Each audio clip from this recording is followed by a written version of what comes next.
What is up, intelligent people? Today I'm gonna be showing you how to find stocks before everyone else that can explode. So if you're interested in that, then just get straight to it. This video will not be that long and I will be explaining everything. So yeah. First of all, you just go ahead and click on finviz.com, then you go ahead and click on screener. After that all is done, I just like to go ahead and kind of click on all. Just have a big beautiful look on the filters I'm going to use. Overall 6 filters. The first will all like we're going to be only looking for stocks, of course.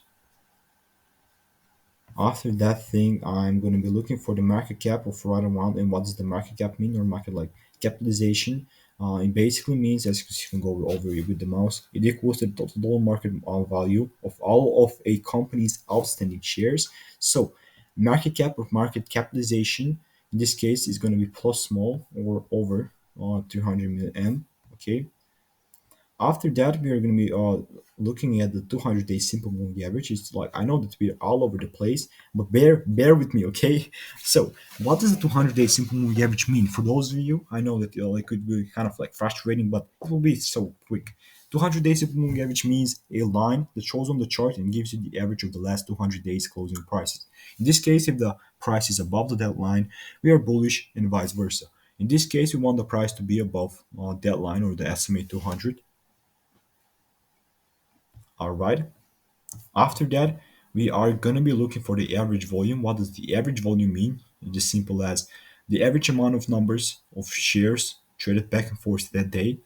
So, in this case, we're going to be looking for stocks to have over 400k or over 300 to 400k. But we do not have, yeah, we have over 400k. So, just like that.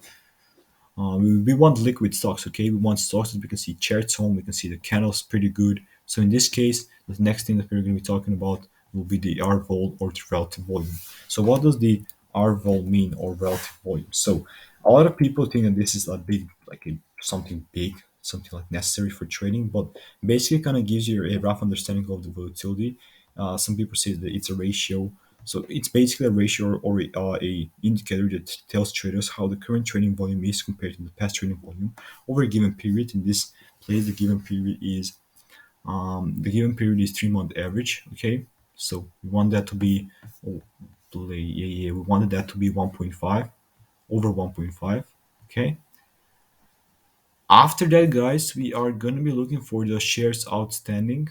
It's going to be under 10 under 100 M. What does the shares outstanding mean? Basically, the shares outstanding represent the total number of shares issued by the corporation and held by its shareholders under 100M. And like it kind of falls back to you, but I always want to use the 50-day simple moving average, and it will be the same thing with the 200-day simple moving average. So we're left with 18 stocks. You kind of go ahead. I will just leave you a little of time to kind of go ahead and screenshot this, and we're done. Okay, so do that. What I like to do is just go ahead and double click on the volume, because I want the most volatile one to be on the top, and just go ahead and kind of look through the charts. You can go ahead to kind of try it for yourself. We have awesome charts on the all like out there. So go ahead, screenshot this. Peace out. Have a great day for the rest of your day, and bye.